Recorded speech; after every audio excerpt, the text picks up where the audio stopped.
તો રોગચાળો ગાંધીનગરમાં ફેલાયો છે, પરંતુ અમદાવાદ પણ બાકાત નથી. મનપાએ 26 વિસ્તારોને રોગ માટે જાહેર કર્યા છે હાઈ રિસ્ક.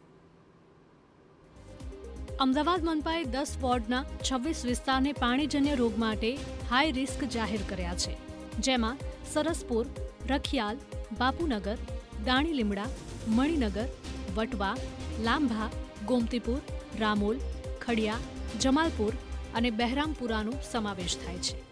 જો કોઈ જગ્યાએ લીકેજ થાય અથવા કોઈ પોલ્યુશનની કમ્પ્લેન આવે તો તાત્કાલિક ધોરણે તેને રિપેર કરવામાં આવે અને આ જગ્યાએ મેડિકલ સુવિધા પ્રોપર પડી લે, પાણીના સેમ્પલિંગ વ્યવસ્થિત થાય તે પ્રકારની કામગીરી કરવામાં આવી રહી છે.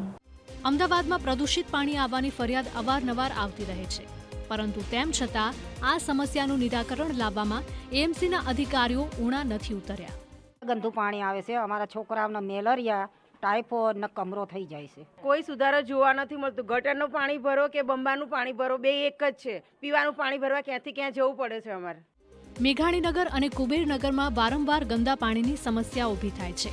સ્થાનિકોનો દાવો છે કે રજૂઆત કરવા છતાં કોઈ પગલાં લેવામાં નથી આવ્યા. અધિકારીઓ દરવાજા બંધ કરી દે છે અને અમે વારંવાર આ બધા અમારા મજૂરિયા માણસ છે. આ ઝાડા વામિટ થઈ જાય છે, તાવ આવે છે, મળતું જ નહીં, દવા લાવે નહીં મેળવતો.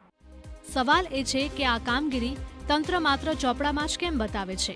જો કાર્યવાહી નહીં થાય તો અમદાવાદની પણ હાલત ગાંધીનગર જેવી થાય તો નવાઈ નહીં.